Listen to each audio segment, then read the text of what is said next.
قال النبي صلى الله عليه وسلم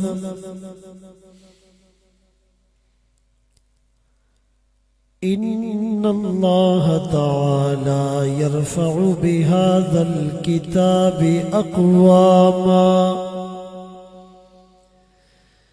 ويضع به آخرين. صدق الله مولانا العظيم وصدق رسوله النبي الأمي الهاشمي المدني الكريم،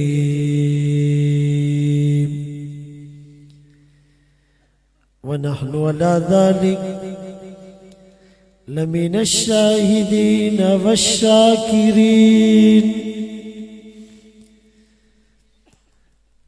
والحمد لله رب العالمين.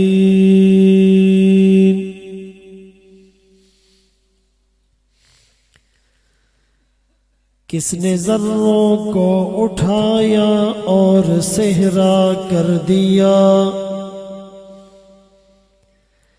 کس نے قطروں کو ملایا اور دریا کر دیا، زندہ ہو جاتے ہیں جو مرتے ہیں ان کے نام پر،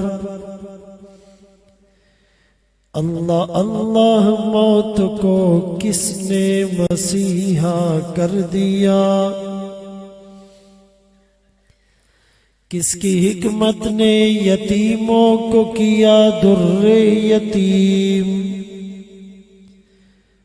اور غلاموں کو زمانے بھر کا مولا کر دیا، خود نہ تھے جو راہ پر اوروں کے ہادی بن گئے، کیا نظر تھی جس نے مردوں کو مسیحا کر دیا۔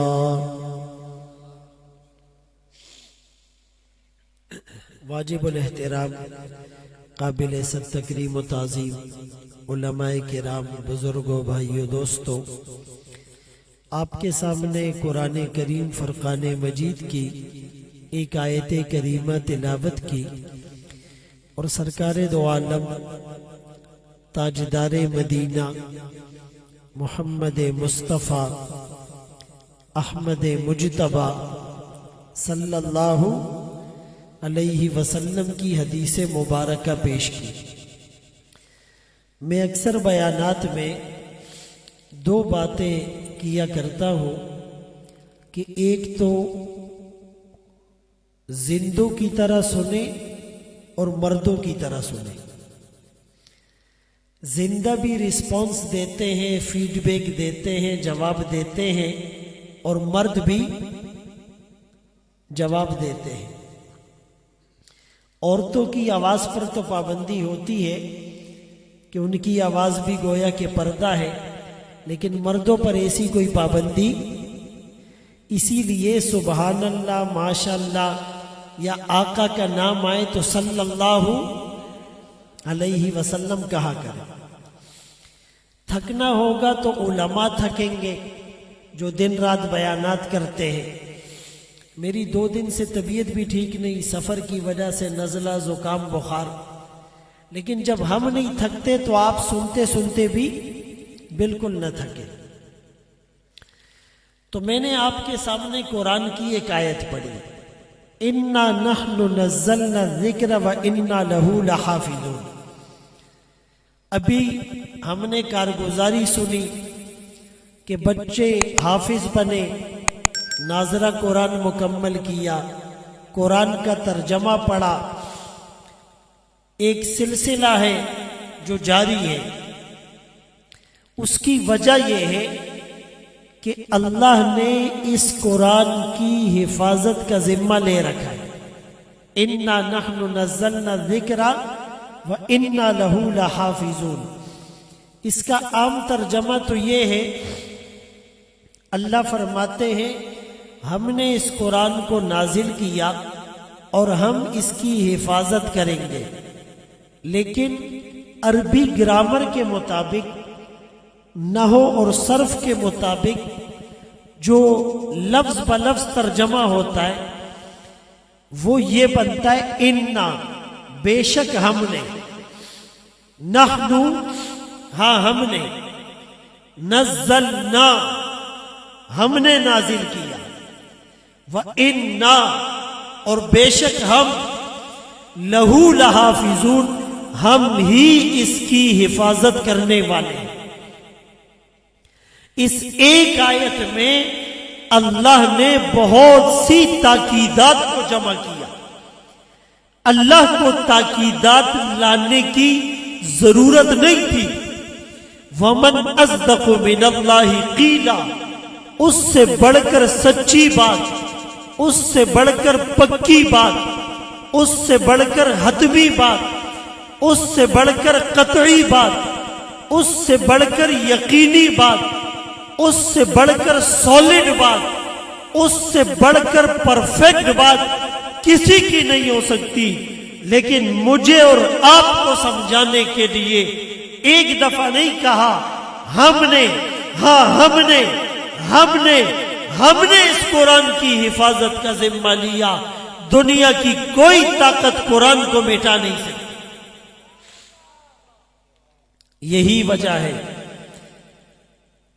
کہ انگریز کے زمانے میں وارنٹ جاری ہوا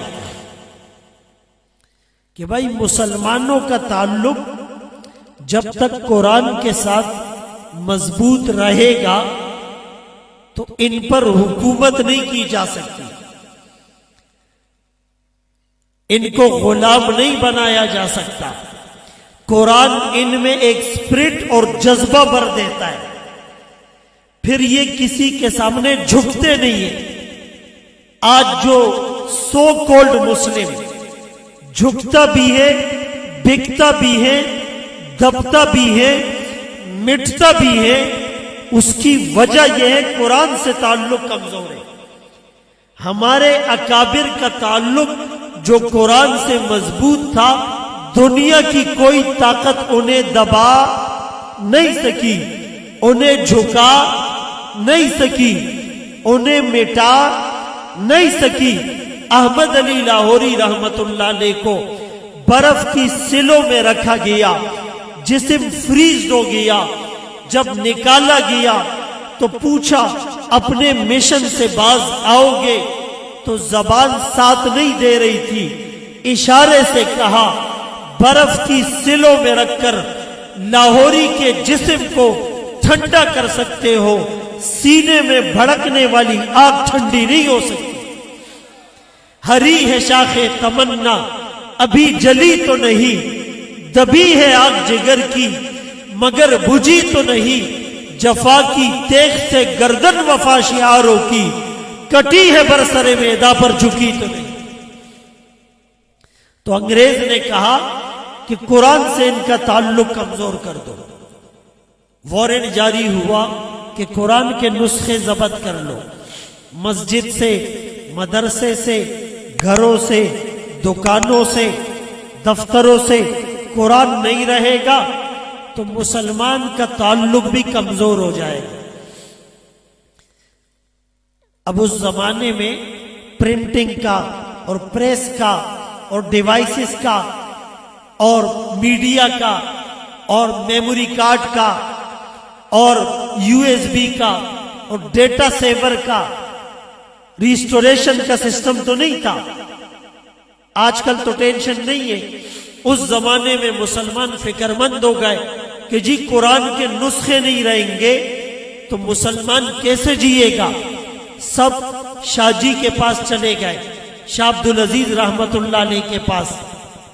شاہ جی غضب ہو گیا، او جی کیا ہو گیا؟ انگریز نے وارنٹ جاری کر دیا، قرآن کے نسخے ضبط ہو رہے ہیں۔ وہ فرمانے لگے کوئی بات نہیں۔ اگلے دن 2 حافظ بچوں کو اپنے ساتھ لیا، انگریز کی عدالت پہنچ گئے۔ ایک بچے کو ایک کٹہرے میں کھڑا کیا، دوسرے کو دوسرے میں. ایک کو کہا الحمدللہ سے قرآن زبانی پڑھتا جا، دوسرے کو کہا والناس سے قرآن آخر سے زبانی پڑھتا جا. انگریز جج کو للکار کر کہا قرآن کے نسخے ضبط کر لے گا، ان کے سینوں سے قرآن کیسے نکالے. اِنَّا نَحْنُ نَزَّلْنَا الذِّكْرَ وَإِنَّا لَهُ لَحَافِظُونَ. یہ ذمہ کس نے لیا ہے؟ پرائم منسٹر صاحب کہہ دے میں اپنے آن رسک پر یہ کام کروں گا، لوگ مطمئن ہو جاتے ہیں. پرائم منسٹر نے اسپیشل اٹینشن پے کی، صدر صاحب نے، آرمی چیف صاحب نے کہہ دیا،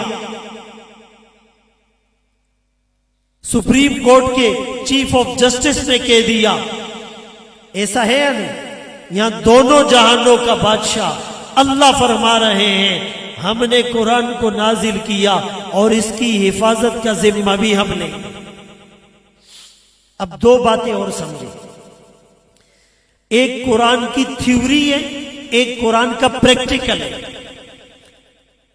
یہ جو لکھی ہوئی چیز ہوتی ہے اس کو تھیوری کہتے ہیں رائٹنگ میں، اور جو اس کی امپلیمنٹیشن ہوتی ہے وہ پریکٹیکل ہوتا ہے. اللہ نے تھیوری کا ذمہ بھی لیا اور پریکٹیکل کا ذمہ بھی لیا. یہ مطلب نہیں کہ صرف قرآن کی آیات محفوظ رہے گی. اقیم الصلاۃ آیت بھی محفوظ، قیامت تک نماز پڑھنے والے بھی محفوظ. آتوا الزکاۃ آیت بھی محفوظ، قیامت تک زکات دینے والے بھی محفوظ. اتم الصیام الی اللیل آیت بھی محفوظ، قیامت تک روزہ رکھنے والے بھی محفوظ. اتم الحج والعمرۃ للہ آیت بھی محفوظ اور قیامت تک حج اور عمرہ کرنے والے بھی محفوظ. بلغ ما انزل الیک من ربک آیت بھی محفوظ اور قیامت تک تبلیغ کرنے والے بھی محفوظ. کتب علیکم القتال آیت بھی محفوظ اور قیامت تک جہاد کرنے والے بھی محفوظ. اذکروا اللہ ذکرا کثیرا آیت بھی محفوظ اور قیامت تک اللہ کا ذکر کرنے والے بھی محفوظ. انما یعمر مساجد اللہ وان المساجد للہ آیت بھی محفوظ اور قیامت تک مسجدیں بھی محفوظ. انما یخشی اللہ من عبادہ العلماء آیت بھی محفوظ اور علماء بھی قیامت تک محفوظ. کنتم خیر امت اخرجت للناس آیت بھی محفوظ اور تبلیغ کا کام کرنے والے بھی قیامت تک محفوظ. اذکروا اللہ کی برکت سے مشائخ بھی محفوظ. قرآن کی تھیوری کی بھی اللہ نے حفاظت کا ذمہ لیا اور پریکٹیکل کی بھی حفاظت کا ذمہ لیا. اور دوسری بات، قرآن کی آیت محفوظ، کتاب محفوظ، تو جہاں بیٹھ کر پڑھایا جائے گا وہ جگہ محفوظ نہیں ہوگی. جو پڑھانے والا ہوگا وہ محفوظ نہیں ہوگا. جو محبت کرنے والا ہوگا وہ محفوظ نہیں ہوگا. اسی لیے قرآن کی حفاظت کا ذمہ اللہ نے لیا، لیکن ذریعہ انسانوں کو بنایا. یہ جو بچے ہیں یہ حروف کے محافظ ہیں. ایک ایک حرف انہیں یاد ہوگا. بڑا شیخ الحدیث ہوگا، بڑا عالم ہوگا، لیکن ایک زبر زیر غلط پڑے گا بچے نوٹ کر لیں گے. تراویح میں یہی ہوتا ہے. 14 سال کا بچہ پیچھے کھڑا ہوا ہے اور سامنے تو 10 سال کا بھی ہو سکتا ہے. 10 سال کا بچہ کھڑا ہوا ہے اور جیسے ہی غلطی ہوئی فوراً بتا دیا. جرمنی کی ایک یونیورسٹی ہے میونخ، انہوں نے پوری دنیا میں قرآن کے 40,000 نسخے جمع کیے. کتنے؟ آہستہ بولو کوئی سننا نہیں. کتنے؟ 40,000.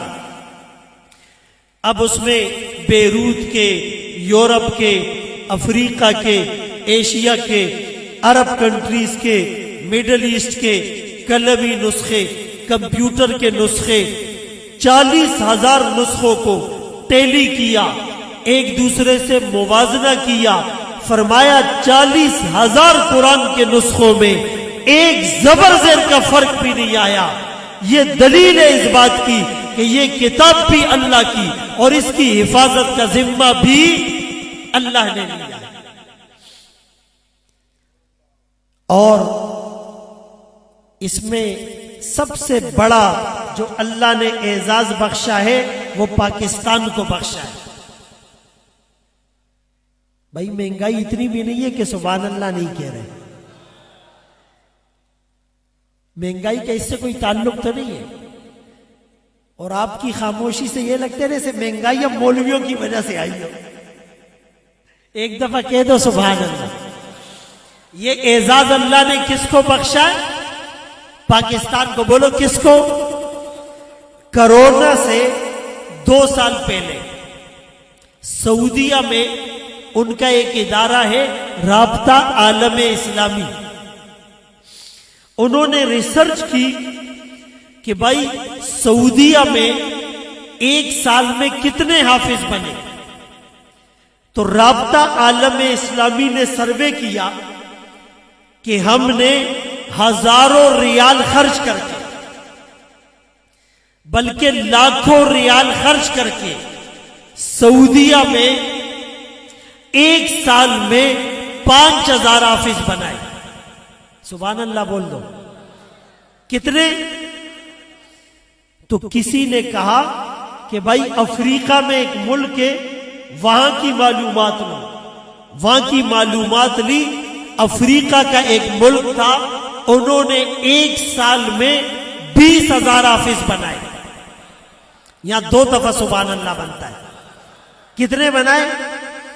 پھر کسی نے کہا پاکستان کی معلومات لو، ان کی ٹیم آئی اور پاکستان میں سروے کیا، اور ہمارے بریلوی حضرات کی بات نہیں کرتا، اہل حدیث حضرات کی بات نہیں کرتا، باقی مسلکوں کی بات نہیں، صرف دیوبند کے وفاق المدارس العربیہ کے جو رجسٹر حافظ اس سال 1 سال میں بنے وہ 57,000 تھے۔ یہاں 3 دفعہ سبحان اللہ بنتا ہے۔ 57,000۔ وہ حیران رہ گئے۔ یہ وہ لوگ تھے جنہوں نے وفاق المدارس العربیہ کا حفظ کا سالانہ امتحان دیا۔ تبلیغی مدرسے الگ تھے۔ آن دی ریکارڈ بات کر رہا ہوں، ہم میڈیا کے لوگ ہیں، پورے ایویڈنس کے ساتھ بات کرتے ہیں۔ اور ان کو حکومت نے کتنا فنڈ دیا تھا؟ 1 ارب تو دیے ہوں گے۔ بولو یار بھائی، یہ ایریا پاکستان میں ہی آتا ہے نا؟ اچھا آپ تو ایسے گھور گھور کے دیکھ رہے ہو۔ حکومت نے دیا نہیں بلکہ دینے والوں کو بھی روکا ہے۔ بلکہ ایک عالم کہنے لگے حکومت ہمیں دیتی نہیں، ہم سے لیتی ہے۔ ایک صاحب غصے ہو گئے، کیسے آپ لوگ دیتے؟ کہا بجلی کا بل ہم دیتے، گیس کا بل ہم دیتے، پراپرٹی ٹیکس ہم دیتے، مدرسوں کا بل معاف تو نہیں ہے؟ یا معاف ہے مولانا صاحب؟ بلکہ ٹی وی کی فیس بھی آ رہی ہوتی ہے۔ تو یہ دال روٹی کھا کر، چٹائیوں پر بیٹھ کر ان علماء نے آپ کو کیا دیا ہے۔ اور حیرت کی بات سنیں، پھر اس کے بعد مکے میں ایک کانفرنس ہوئی خدمت قرآن کے نام سے۔ وفاق المدارس العربیہ کے قائد جناب قاری انیف جالندری صاحب کو وہاں بلا کر خدمت قرآن کا ایوارڈ ملا۔ پوری دنیا میں یہ بات مشہور ہے کہ قرآن کی سب سے بڑی خدمت دھرتی کے سینے پر ہے، پاکستان میں۔ اور یہ آپ بھائیوں کی محبت اور تعاون ہے کہ اس چھوٹے سے ہم گاؤں میں اور شہر میں دیکھ رہے ہیں، یہ آپ حافظ قرآن بچوں کو دیکھ رہے ہیں۔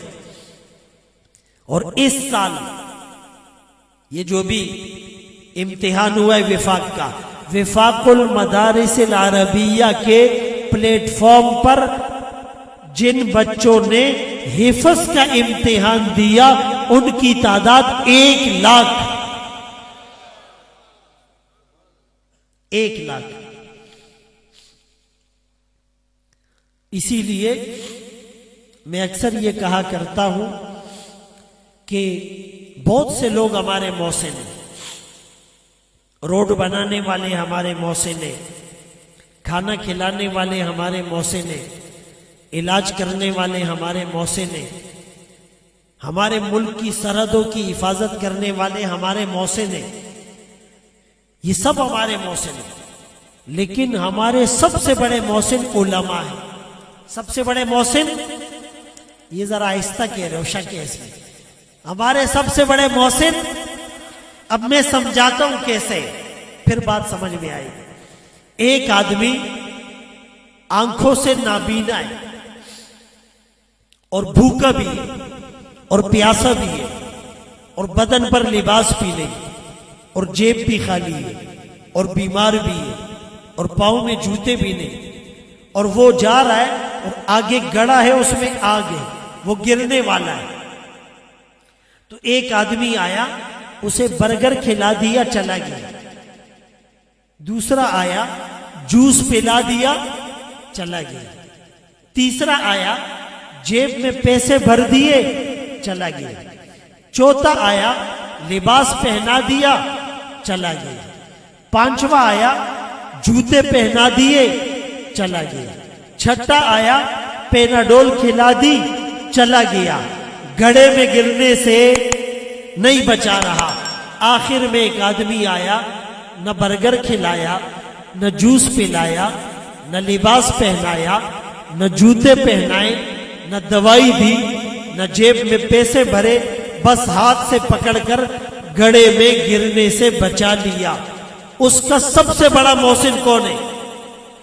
برگر کھلانے والا، جوس پلانے والا، لباس پہنانے والا، جوتے پہنانے والا، علاج کرنے والا، جیب میں پیسے ڈالنے والا نہیں، بلکہ سب سے بڑا محسن آگ میں گرنے سے بچانے والا. علماء آپ کو جہنم کی آگ میں گرنے سے بچا رہے ہیں.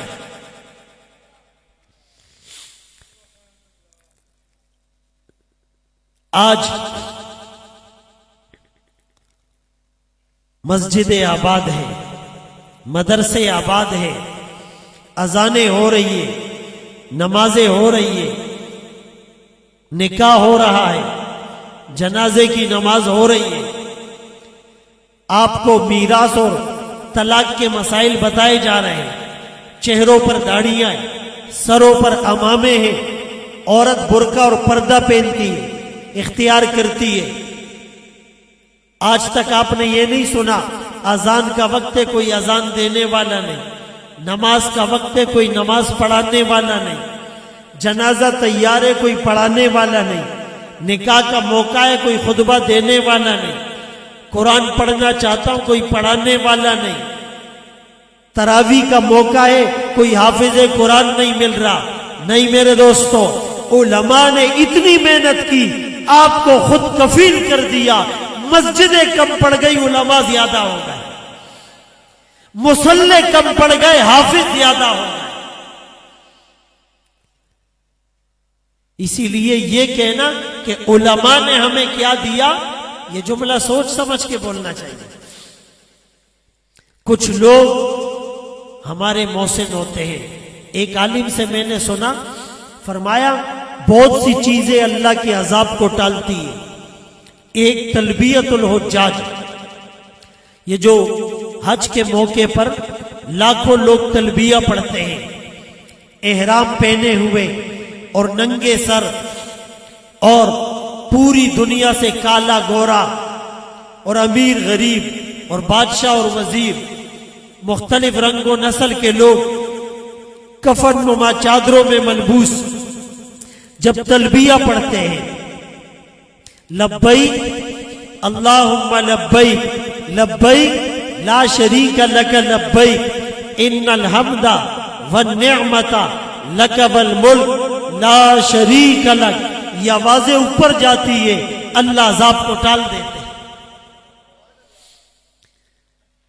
تکبیر المجاہد، مجاہد جب میدان جہاد پر کفر سے برسر پیکار ہوتا ہے اور نعرہ تکبیر اللہ اکبر لگاتا ہے، یہ آواز اوپر جاتی ہے، اللہ عذاب کو ٹال دیتے ہیں۔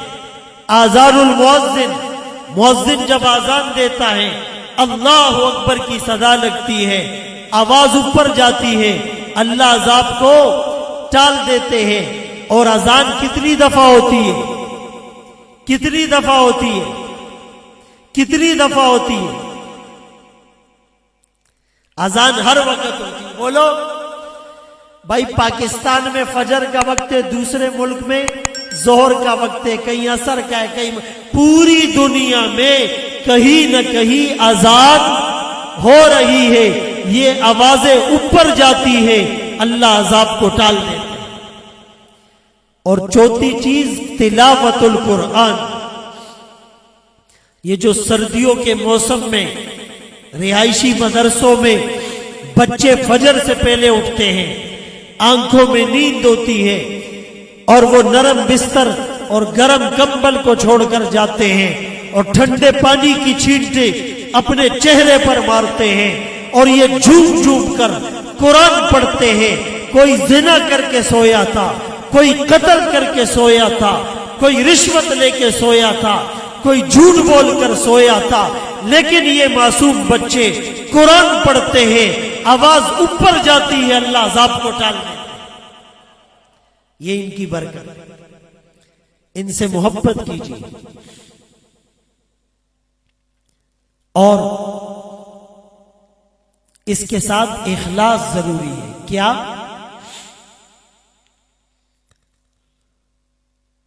اللہ اکبر کبیرہ۔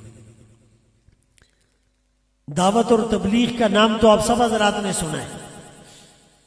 مولانا الیاس رحمت اللہ علیہ، اللہ ان کی قبر کو نور سے بھر دے، بستی نظام الدین چھوٹی سی بستی تھی، دہلی بھی اس وقت چھوٹا تھا۔ اس میں ایک آدمی نے فکر شروع کی، ایک آدمی۔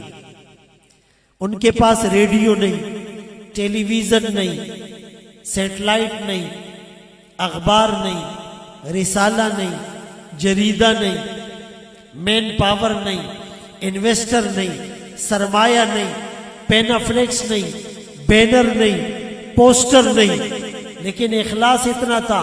آج پوری دنیا میں جائیں آپ کو دعوت اور تبلیغ کی نقل و حرکت نظر آئے گی۔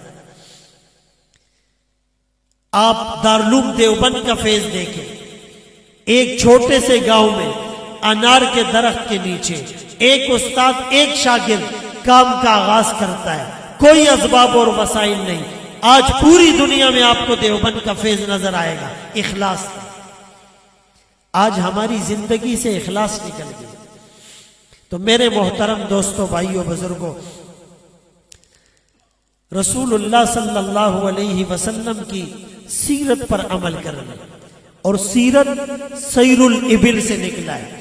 سیر الابل اونٹوں کی چال کو کہتے ہیں۔ ہم کہتے ہیں نا سیرت پر عمل کریں۔ سیرت کیا ہے؟ پہلے زمانے میں اونٹوں کے قافلے چلا کرتے تھے، اور جو آگے والا اونٹ ہوتا اس کو راستے کا پتہ ہوتا تھا، وہ جان قدم رکھتا تھا تو وہاں ایک چھاپ اور سٹگما بن جاتا تھا۔ اب پچھلا اونٹ بھی اسی پر قدم رکھتا تھا، پھر تیسرا بھی اسی پر۔ 50 اونٹ گزرتے تھے، یوں لگتا تھا ایک اونٹ گزرا ہے، اتنی پرفیکٹ بیلنسنگ تھی۔ فرمایا جس طرح پچھلا اونٹ اگلے اونٹ کے نشانے قدم پر قدم رکھتا ہے، منزل تک پہنچ جاتا ہے، اے امتی تو آمنہ کے لال کے نقش قدم پر قدم رکھے گا، تو بھی اپنی منزل جنت تک پہنچ جائے گا۔ مومن جو فدا نقش کفے پائے نبی ہو زیر قدم آج بھی عالم کا خزینہ، گر سنت نبوی کی کرے پیروی امت، طوفان سے نکل جائے گا پھر اس کا سفینہ۔ نقش قدم نبی کے ہے جنت کے راستے، اللہ سے ملاتے ہیں سنت کے راستے۔ ہم سیرت پر عمل کرنے والے بن گئے۔ ایک مسافر بحری جہاز میں سفر کر رہا تھا، پہلی بار، فرسٹ ٹائم۔ ویسے ہی ڈر لگتا ہے، پہلی بار سمندری جہاز کا سفر ہو، اب رات کا وقت ہے اور آندھی ہے اور بارش ہے اور بجلی چمک رہی ہے اور ہوائیں تیز چل رہی ہے، وہ بڑا پریشان گھبرایا ہوا دوڑتا ہانپتا کانپتا ہوا کیپٹن کے روم میں آیا۔ کیپٹن صوفے پر اخبار بینی میں مصروف ہے، کوئی پریشانی اس کے چہرے پر نہیں۔ اس مسافر نے کہا جہاز ڈوبنے والا ہے اور آپ کو فکر کوئی نہیں۔ اس نے یوں مسکرا کر دیکھا اور کہا لگتا ہے تم پہلی بار سفر کر رہے ہو۔ کہا جی پہلی بار کر رہا ہوں۔ کہا ہماری تو زندگی گزر گئی، اسی طرح اندھیرا ہوتا ہے اور بارش ہوتی ہے اور آندھی ہوتی ہے اور بجلی چمکتی ہے، لیکن ٹینشن کی کوئی بات نہیں، ہماری ڈائمنشن ٹھیک ہے، جہاز کا باؤلر پوری قوت سے کام کر رہا ہے، کمپریسر بھی ٹھیک ہے، ہم بآسانی اپنی منزل تک پہنچ جائیں گے۔ میرے دوستو، جس کی ڈائریکشن قبلے کی طرف ہو اور جس کی نسبت محمد الرسول اللہ صلی اللہ علیہ وسلم کے ساتھ ہو اور جس کے ہاتھ میں اللہ کی کتاب قرآن ہو، حالات جیسے بھی ہو وہ پریشان نہیں ہوتا، حالات کے قدموں پہ کلندر نہیں گرتا، ٹوٹے جو ستارہ زمین پر نہیں گرتا، گرتا ہے سمندر میں بڑے شوق سے دریا، لیکن کسی دریا میں سمندر نہیں گرتا۔ ارادے جن کے پختہ ہو، نظر جن کی خدا پر ہو، تلاطم خیز موجوں سے وہ گھبرایا نہیں کرتے، اپنی نسبت کو ہم مضبوطی سے تھام لیں۔ اور آج بدقسمتی یہ ہے کہ ہم نعرے تو لگاتے ہیں لیکن جھوٹے نعرے لگاتے ہیں۔ ایک نعرہ ہم سب لگاتے ہیں اور لگانا بھی چاہیے، غلامی رسول میں، پیچھے والوں کو قبول نہیں ہے، غلامی رسول میں، اب یہ نعرہ لگانا چاہیے، عالم بھی لگائے، تبلیغی بھی لگائے، مجاہد بھی لگائے، نمازی بھی لگائے، جو نماز میں کمزور ہے وہ بھی لگائے، چونکہ مسلمان عمل میں جتنا بھی کمزور ہو اس پر کوئی کمپرومائز، نبی کی ناموس پہ کوئی کمپرومائز، بھائی کسی عالم کے سامنے کوئی نبی کی گستاخی کرے برداشت کرے گا، کسی تبلیغی کے سامنے کرے وہ کر لے گا، کسی بابا جی کے سامنے کر لے، کسی بچے کے سامنے کر لے، کسی عورت کے سامنے کر لے۔ اچھا جو چوک پر لڑکے بیٹھے ہوتے ہیں نا، فرض کریں نماز بھی نہیں پڑھتے، نشہ بھی کرتے ہیں، ان کے سامنے کوئی گستاخی کرے وہ برداشت کریں گے؟ وہ ہم سے زیادہ ماریں گے، وہ ہاں اس معاملے میں وہ ہم سے زیادہ تیز ہوں گے، یار تم نے ہمارے نبی کی گستاخی کی۔ تو یہ نعرہ لگائے منع نہیں ہے، لیکن اس نعرے سے پہلے میں ایک دوسرا نعرہ بتا رہا ہوں، پہلے وہ لگائے، غلامی رسول میں موت بھی قبول ہے، نعرہ لگائے۔ اختر شیرانی ایک شاعر تھا، پیتا پلاتا بہت تھا، کسی نے شراب پلا دی، نشہ چڑھ گیا، نشے میں مدہوش ہو گیا، کسی نے شاعر کا نام لیا، اس نے گالی دی، کسی بڑے آدمی کا نام لیا، اس کو بھی گالی دی، کسی بدبخت نے آقا کا نام لیا۔ اختر شیرانی نشے میں تھا، شراب کی بوتل اس کے ہاتھ میں تھی، جب نبی کا نام سنا شراب کی بوتل اس کے سر پر مار کر کہا جتنا بھی نشہ چڑھ جائے عشق مصطفیٰ کا نشہ نہیں اتر سکتا۔ تو یہ نعرہ لگائیں، لیکن اس سے پہلے ایک نعرہ دوسرا لگائے، غلامی رسول میں زندگی قبول ہے، غلامی رسول میں زندگی قبول ہے۔ زندگی پہلے آتی ہے، موت بعد میں آتی ہے، جیسے زندگی گزارو گے موت بھی ویسے آئے گی۔ ایک بزرگ کو کسی نے کہا حضرت تہجد کی توفیق نہیں ہوتی، فرمایا دن کے اعمال درست کر، اللہ رات کے اعمال کی توفیق دے گی۔ سلمانی ہے، حیدری فقر ہے، نہ دولت عثمانی ہے، تم کو اسلاف سے کیا نسبت روحانی ہے، وہ معزز تھے زمانے میں مسلمان ہو کر، تم خوار ہوئے تارک قرآن ہو۔ اپنے نبی کی شان میں اور بید بھی نہ کیجیے۔ جن کو نبی کا تعارف ہوتا ہے پھر وہ نبی کی بید بھی نہیں کرتے۔ ہمارے نبی کا تعارف ہمیں ہمارے بڑوں نے بتایا۔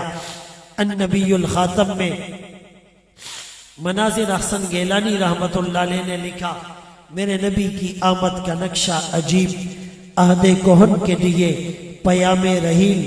میرے نبی کائنات رنگ و بو میں مشک و عنبر کی طرح جلوہ افروز ہوئے۔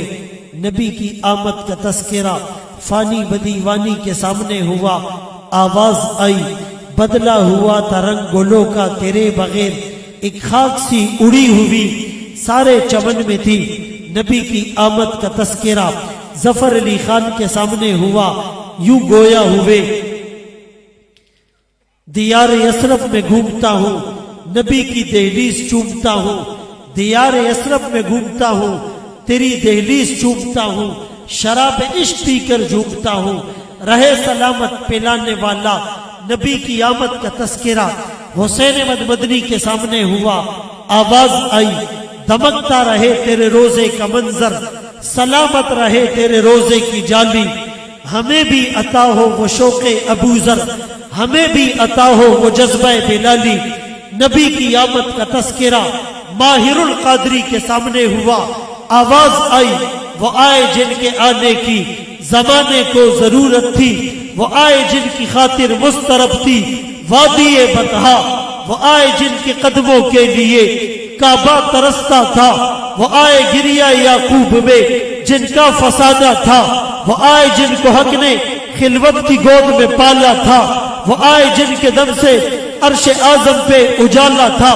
نبی کی آمد کا تذکرہ شاعر کے سامنے ہوا، آواز آئی حضور آئے تو سر آفرینش پا گئی دنیا، اندھیروں سے نکل کر روشنی میں آ گئی دنیا، ستے چہروں کا زنگ اترا، بجھے چہروں پہ نور آیا، حضور آئے تو انسانوں کو جینے کا شعور آیا۔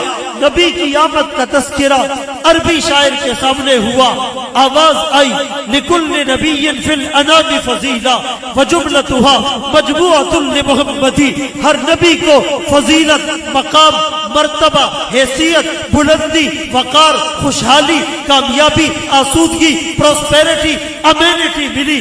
سارے انبیاء کے فضائل کو، محاسن کو، محامد کو، خوبیوں کو، انعامات کو، عنایات کو، نوازشات کو جس گلدستے میں جمع کر دو، اس گلدستے کا نام آمنہ کا لال، عبداللہ کا نور نظر، مکہ کا در یتیم، سرور کائنات، شافع محشر، وجہ کائنات، افضل الرسل، سید الانبیاء، سید الاتقیاء، امام المجاہدین، امام المبلغین، والا آلی کمالی جمالی نوالی عطائی ثنائی بیانی شانی قرآن محمد، منور مطہر معزز اعلیٰ عرفہ اکمل کامل نبی، وہ نبی جس نبی میں آدم کا خلق، شیش کی معرفت، نوح کا جوش تبلیغ، ابراہیم کا ولولہ توحید، اسماعیل کا ایثار، اسحاق کی رضا، صالح کی فصاحت، لوط کی حکمت، موسیٰ کا جلال، ہارون کا جمال، یعقوب کی تسلیم و رضا، داؤد کی آواز، ایوب کا صبر، یونس کی اطاعت، یوشع کا جہاد، دانیال کی محبت، الیاس کا وقار، یوسف کا حسن، یحییٰ کی پاکی، عیسیٰ کا زہد و تقوی، سلیمان کی سیاحت، ورفعنا لک ذکرک، جہاں کے سارے کمالات ایک تجھ میں ہے، تیرے کمال کسی میں نہیں پر دو چار۔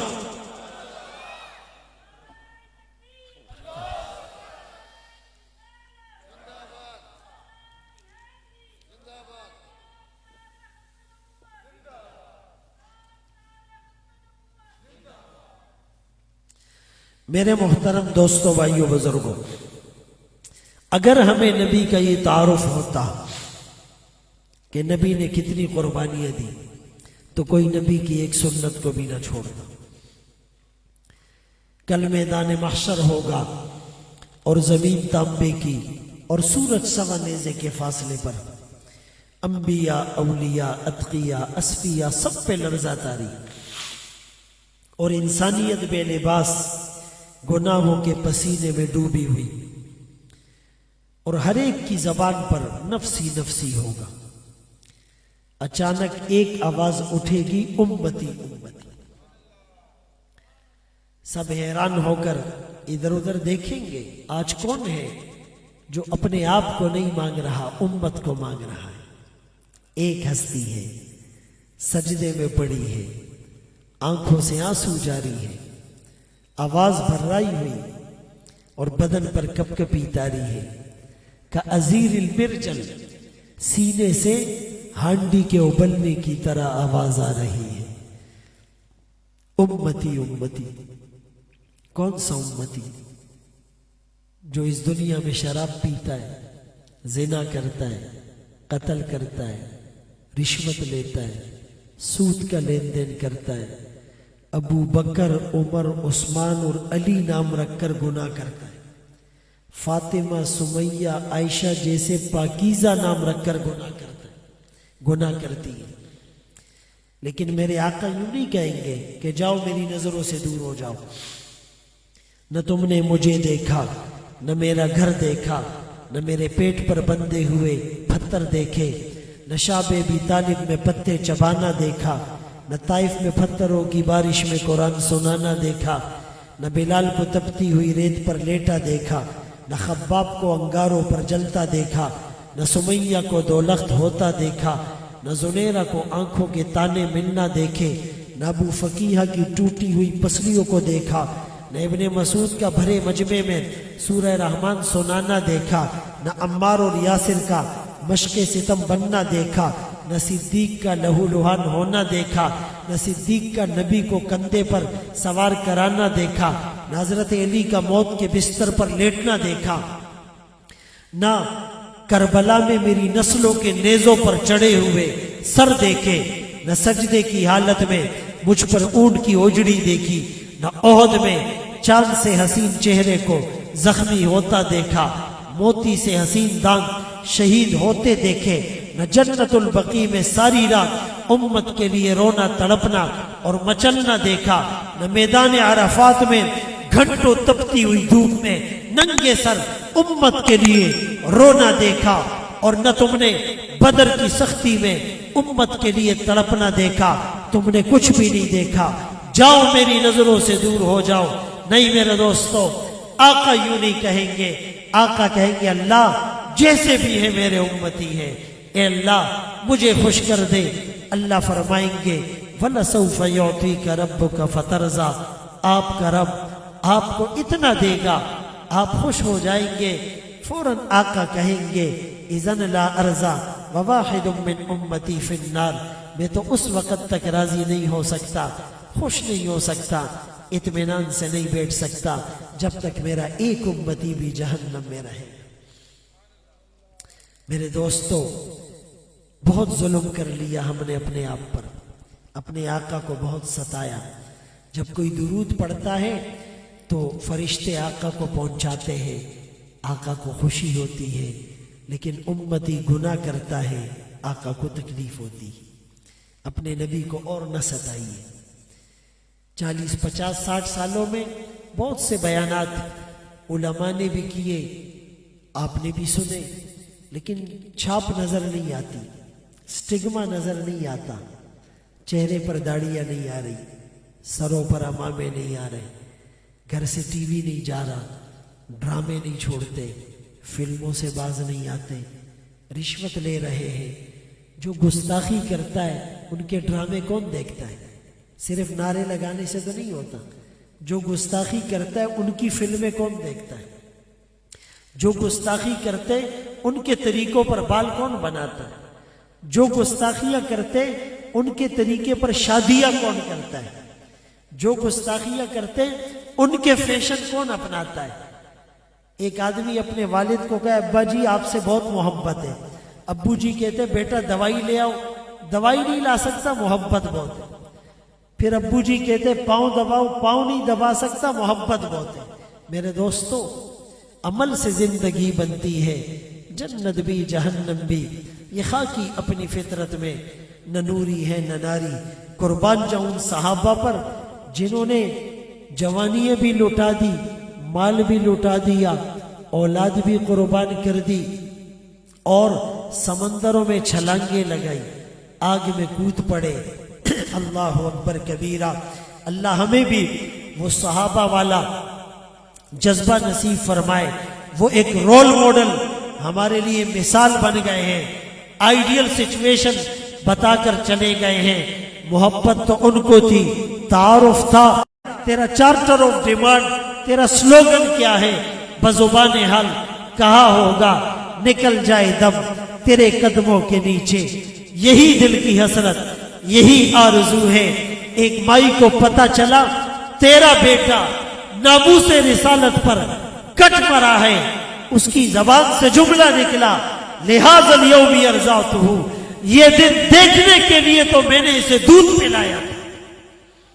ایک مائی اپنے بچے کو لے آئی، آقا قبول کر لیجئے، یہ دودھ پیتا بچہ کس کام آئے گا؟ کہا آپ پر کوئی تیر برسائے گا، ڈال کے بجائے اس کو آگے کر دیجئے۔ ایک طرف وہ لوگ ایسا پاکیزہ نامہ اعمال لے کر حاضر ہوں گے، دوسری طرف ہم جیسے گناہگار ہوں گے۔ کیا بنے گا؟ اس محفل میں، اس پروگرام کی نسبت سے، برکت سے آج یہ عزم کرے کہ اب سے اپنی زندگی سنت کے مطابق بسر کریں گے۔ رمضان المبارک قریب ہے، خوشی سے ویلکم کریں۔ پتہ نہیں اس کے بعد ہمیں رمضان نصیب ہوتا یا نہیں، یہ رمضان بھی نصیب ہوتا یا نہیں۔ بہت سے لوگ پچھلے رمضان میں تھے، آج وہ ہمارے درمیان نہیں ہے۔ اس رمضان کا ایسا استقبال کریں جیسے وی آئی پی مہمان کو پروٹوکول دیا جاتا ہے۔ اور ہمارے اکابر 6 مہینے پہلے رو رو کر دعائیں مانگتے تھے، اللہ رمضان تک زندہ رکھ، محروم نہ کرنا۔ اور پھر بہترین رمضان گزارنے کے بعد 6 مہینے روتے تھے، اللہ حق ادا نہیں کر سکے۔ خود رسول اللہ صلی اللہ علیہ وسلم نے رجب کا چاند دیکھ کر فرمایا اللہم بارک لنا فی رجب و شعبان وبلغنا رمضان، اللہ رجب اور شعبان میں برکت ڈال، ہمیں رمضان تک پہنچا۔ اور پھر فرمایا اللہم سلمنی لرمضان وسلم رمضان لی، اللہ ہمیں رمضان تک صحیح سالم رکھ اور رمضان کو ہمارے لیے بچا کر رکھ۔ وہ افطار کی بابرکت گھڑیاں اور خوشی، اور وہ سحری کا برکت والا کھانا، اور رات کا قیام کرنا، اور دن کو بھوک پیاس برداشت کرنا، اور وہ آخری عشرے میں اعتکاف میں بیٹھنا، اور وہ تاک راتوں میں اللہ کے سامنے رونا اور دل کی تار اس سے جوڑ دینا، اور پھر یہ زکوٰۃ اور صدقات اور یہ عمرے کرنا۔ میرے دوستو، ای سعادت بزور بازو نیس، اس کی قدر کیجئے، رو رو کر اللہ سے مانگیے۔ اللہ تعالی ہمیں بار بار ایسی گھڑیاں نصیب کرے۔ اللہ اس ادارے کو دن دگنی رات چگنی ترقی نصیب فرمائے۔ آتی ہی رہے گی تیرے انفاس کی خوشبو، گلشن تیری یادوں کا مہکتا ہی رہے گا۔ وآخر دعوانا ان الحمدللہ۔